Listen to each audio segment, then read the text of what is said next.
Buenas noches, doctor.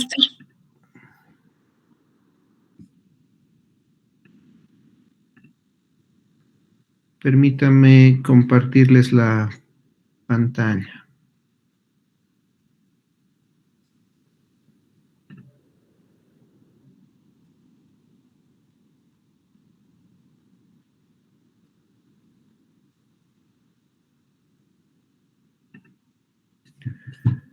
Por favor, me dan el retorno si se logra ver las imágenes y me escuchan. Sí, doctor, se puede ver y se escucha. Perfecto. Lo que vamos a avanzar ahora es en relación a cirugía ortognática. Cirugía ortognática es una de las cirugías más bonitas que se realiza en cirugía maxilofacial. Es en la que vamos a poder mover ya sea la mandíbula o el maxilar, o ambos, o incluso el mentón, para devolver la armonía facial en los pacientes. Vamos a ver un caso clínico de un paciente de 25 años de edad y el motivo de consulta que viene el paciente es por asimetría facial, por alteración en la oclusión, en la mordida que tiene el paciente.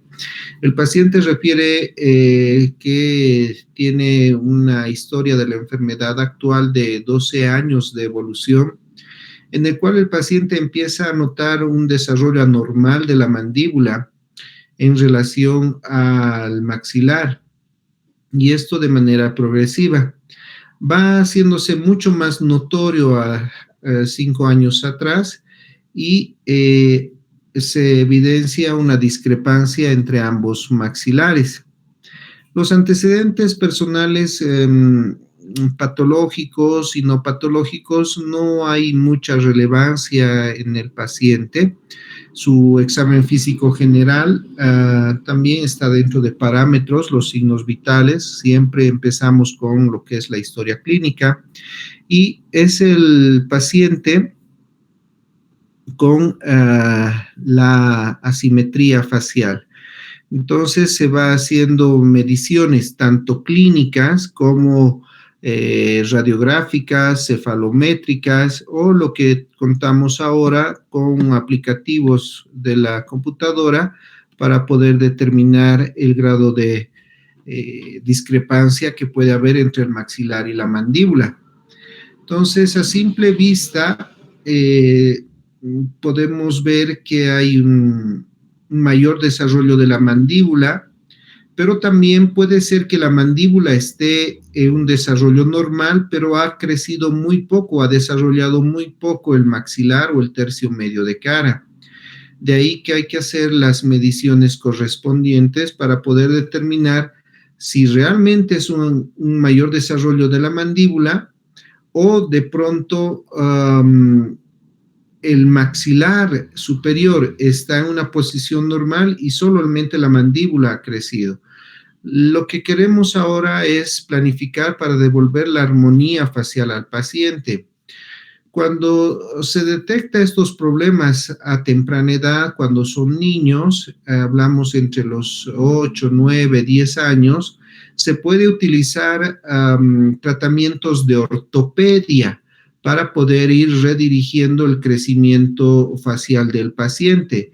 Pero si ha pasado los 12 años, 13, 14, ya no se puede realizar con ortodoncia o ortopedia, y es un paciente candidato para hacer cirugía.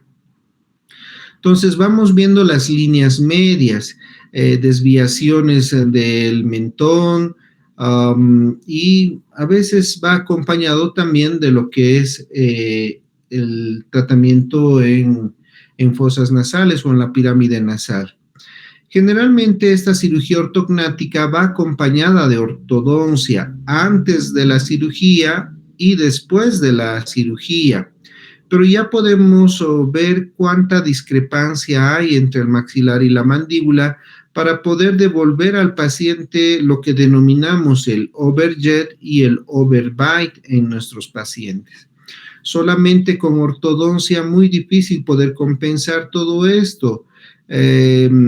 el paciente tenemos que hacer un tratamiento ya en las bases de los huesos.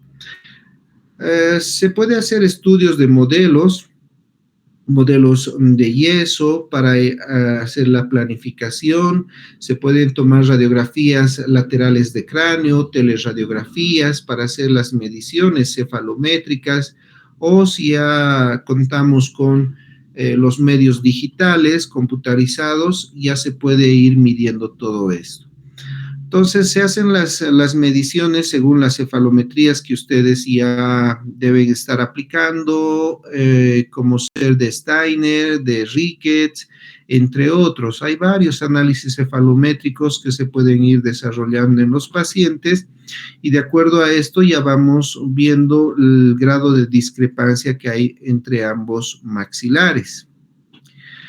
La radiografía panorámica siempre es ideal para poder ir determinando cómo está la mandíbula, porque es en el lugar donde vamos a hacer las fracturas planificadas, programadas, para poder reposicionar estos huesos, maxilar y mandíbula. Entonces, el diagnóstico en el paciente, ya vamos viendo una disgnasia maxilomandibular, es decir, que es una combinación tanto del maxilar y la mandíbula, en la que se evidencia un prognatismo mandibular y un retrognatismo del maxilar superior. ¿Qué vamos a realizar entonces? ¿Cuál va a ser nuestra conducta quirúrgica en estos pacientes?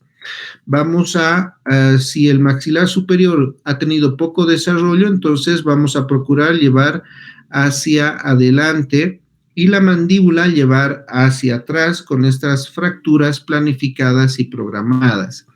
En el maxilar superior vamos a realizar prácticamente lo que conocemos y denominamos como una fractura Lefort 1. Es decir, una fractura horizontal por encima del ápice de las piezas dentarias, una fractura planificada, programada para poder movilizar el maxilar superior, ya sea hacia adelante, hacia atrás, o incluso equilibrar el plano oclusal del paciente.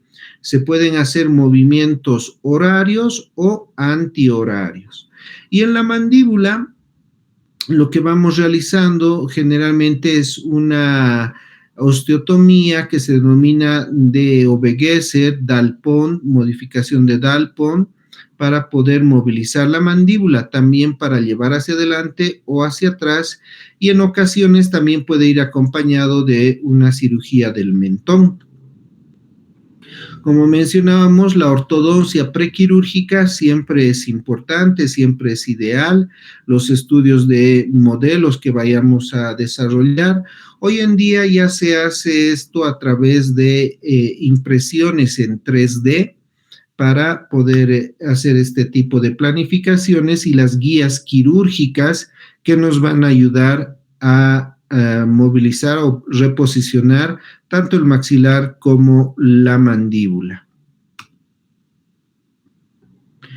Entonces, en el paciente lo que se está planificando es hacer maxilar, mandíbula y mentón, porque vemos una desviación lateral del mentón y eso también vamos a ir corrigiéndolos. ¿Qué vamos a lograr con una Lefort 1 de avance? Cuando hacemos una Lefort 1 de avance, vamos a ensanchar la base de la nariz, vamos a resaltar las áreas paranasales, es decir, generalmente el tercio medio de cara, va a reducir la prominencia nasal, el paciente se hace un poco más respingado, va a resaltar el labio superior y esto también ayuda a disimular la parte del mentón.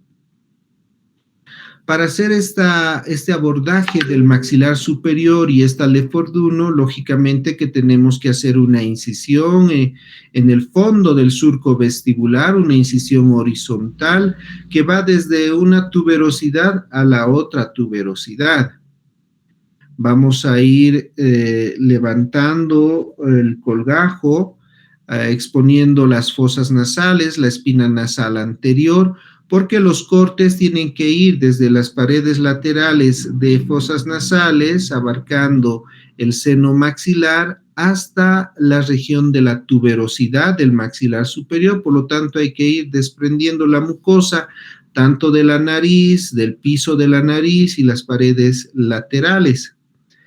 Y una vez que hemos desprendido los tejidos blandos, ya podemos hacer esta osteotomía. Entonces, vamos desarrollando esto con instrumentos que nos ayuden a hacer este corte en los huesos, esta osteotomía. Se pueden utilizar instrumentos rotatorios, fresas redondas, fresas fisuras. Se pueden utilizar la sierra oscilante, que es la sierra Stryker, y lo que actualmente se está utilizando es el piezoeléctrico, que es un instrumento como el que se utiliza en periodoncia para eliminar los cálculos dentales. Básicamente tiene ese principio físico y a través de eso se hacen cortes mucho más finos, menos necrosis en el hueso, en el paciente, menos lesión, por lo tanto también se espera menos inflamación del mismo. Entonces, una vez que se hace esta osteotomía horizontal, se va a desprender el maxilar. Una parte muy importante es desprender la unión de las apófisis pterigoides al maxilar superior en la parte más posterior. Esta es una parte también bastante delicada. El tabique nasal también tiene que ser liberado para poder movilizar ese maxilar superior. Y nos ayudamos de cincel y martillo, es decir, escoplo y martillo para poder ir realizando estas osteotomías. Una vez que hemos logrado eso, se hace un movimiento hacia abajo y hacia adelante. A esto denominamos el down fracture, ¿no? La fractura hacia abajo, que de acuerdo a la experiencia del cirujano puede ser hecha digitalmente con los dedos o con instrumentos que son como pinzas de Rode que nos ayuda a liberar y poder movilizar este maxilar superior. Tomando en cuenta los reparos anatómicos del nervio infraorbitario, el paquete vasculo nervioso palatino, es una cirugía en la que sí se espera que el paciente deba tener unidades de sangre para ir reponiendo la sangre que pueda ir perdiendo el paciente. Se hace una regularización del hueso, se va realizando los lavados, eliminar algunas espículas de hueso que puedan tener y en la imagen de abajo se nota en la línea punteada los lugares donde se van a hacer las osteotomías en el maxilar superior. Con esta osteotomía del maxilar superior podemos llevar hacia adelante, hacia atrás, hacia un lado o nivelar el plano oclusal del paciente. Una vez que hemos hecho esa movilización, como en toda fractura, vamos a fijarlo con placas y tornillos de titanio para que esté estable en esta posición. Generalmente 2 placas de titanio a cada lado, es en total 4 para el maxilar superior, uno que vaya en el pilar hacia adelante, maxilonasal, y otro que vaya en el pilar maxilomalar, para que esté firme en su posición y a través de esto ya tenemos la estabilidad en el paciente. La osteotomía mandibular. Para la mandíbula, ¿qué vamos a lograr con los movimientos mandibulares? Llevando la mandíbula hacia atrás, vamos a aumentar la exposición del labio inferior, podemos reducir la altura del tercio inferior de la cara, vamos a reducir la prominencia del mentón, vamos a reducir la eversión del labio inferior, reduce la protrusión del labio inferior y resalta también, ayuda a esto en las áreas paranasales. Ahora, ¿qué tipos de osteotomía podemos hacer en la mandíbula? Tenemos un tipo de osteotomía puede ser horizontal. El desafío en la mandíbula es preservar el paquete vasculonervioso que entra por la cara interna de la rama ascendente de la mandíbula, el nervio dentario fundamentalmente, pero en sí todo el paquete vasculonervioso. Entonces, uno de los autores, Blair, sugiere hacer una osteotomía horizontal por encima de la espina de Spix para cuidar el paquete vasculonervioso. Castangia ya hace una modificación y hace una osteotomía oblicua, igual por encima de la espina de Spix. Suchard ya hace una combinación de los dos anteriores, un poco horizontal y luego lo hace oblicuo. Dickman, dependiendo de los casos, sugiere extraer uno de los premolares a ambos lados para poder llevar la parte anterior de la mandíbula y de esa manera reducir la prominencia mandibular. Hay otras técnicas en las cuales se hace una osteotomía desde la escotadura sigmoidea hasta el ángulo de la mandíbula para poder ir movilizando también esa mandíbula hacia atrás y preservar ese paquete vasculonervioso. En ocasiones esta técnica es extraoral, es decir, se hace un corte por debajo del borde inferior de la mandíbula, se llega a la rama ascendente y se puede hacer estas osteotomías verticales. Obegesser hace un tipo de osteotomía que se denomina sagital de rama. Dal-Pont hace una modificación y le extiende un poco más hacia adelante. Por eso esta técnica de Obegesser, Dal-Pont, hoy en día es una de las más popularizadas porque es intraoral, el paciente no tiene ninguna cicatriz extraoral y es a veces la que más prefieren.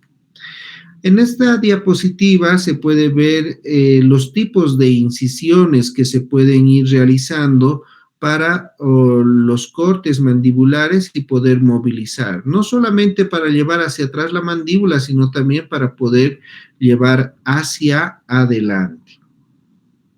La osteotomía mandibular de Obegesser-Dal-Pont, llamada también osteotomía sagital de rama, hace que tengamos este tipo de osteotomía como se muestra en la diapositiva, siguiendo la línea oblicua externa mandibular. La incisión se puede realizar como hacemos en los terceros molares, una incisión que abarque el borde anterior de la rama ascendente, extendiéndonos un poco más hacia adelante, exponiendo el hueso para poder marcar y hacer estas osteotomías con instrumento rotatorio, con sierras oscilantes, con el piezo eléctrico, llamado también piezo surgery. Y acá ya vemos el borde anterior de la rama mandibular, donde se tiene ya la osteotomía desarrollada para luego ir desprendiendo con cincel y martillo y cuidando, preservando siempre el paquete vasculonervioso. Si estamos llevando la mandíbula hacia atrás, nos va a sobrar parte de uno de los extremos del huesito que también lo vamos a ir recortando según la planificación, cuánto estamos retruyendo la mandíbula y hacer esa osteotomía. Podemos fijar esos dos fragmentos de huesos reposicionados, ya sea con tornillos o placa y tornillos. Depende de la experiencia del cirujano, de la preferencia del cirujano y cómo le va mejor en estos casos. A veces se utiliza unas guías extraorales para poder ir colocando estos tornillos. Algunos cirujanos prefieren mantener la posición del cóndilo mandibular dentro de la cavidad glenoide y pueden ponerle esa placa y tornillo solamente de referencia para que se quede una posición estable. Una vez que se ha hecho las osteotomías del maxilar y la mandíbula, ya se puede realizar o no una cirugía del mentón, a la cual se denomina una genioplastía, para movilizar, aumentar, disminuir, llevar hacia hacia un lado si es que el paciente tiene asimetría en el desarrollo mandibular. Entonces, el mentón es muy versátil, se puede realizar diferentes movimientos de acuerdo a cada paciente.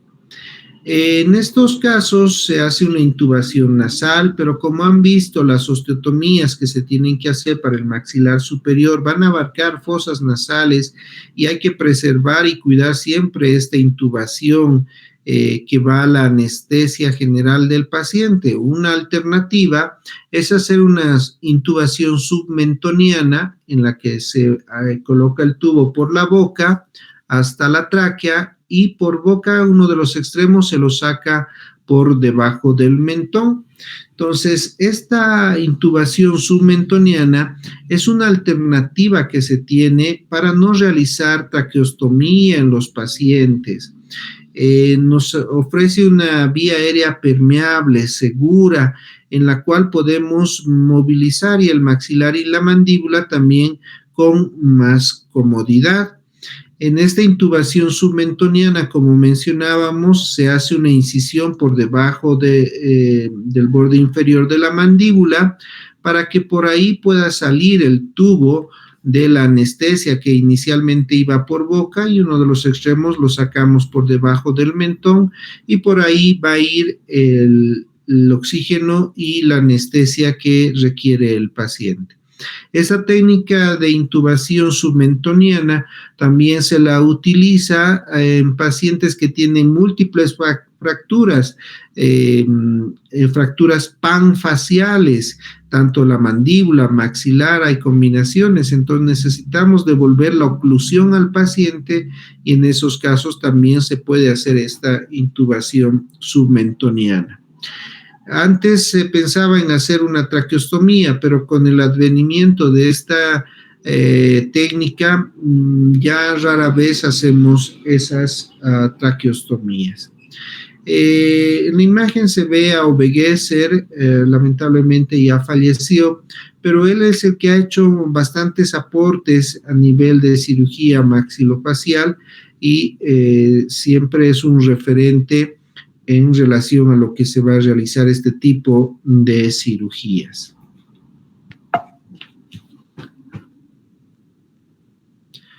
Bien. ¿Tienen dudas, preguntas?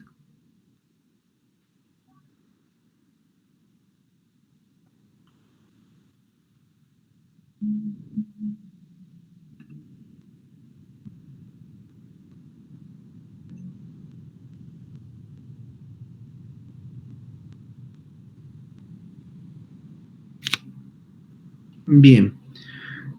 Entonces, vamos a quedar acá, por favor, y continuamos en la siguiente clase, por favor. Que tengan buen descanso.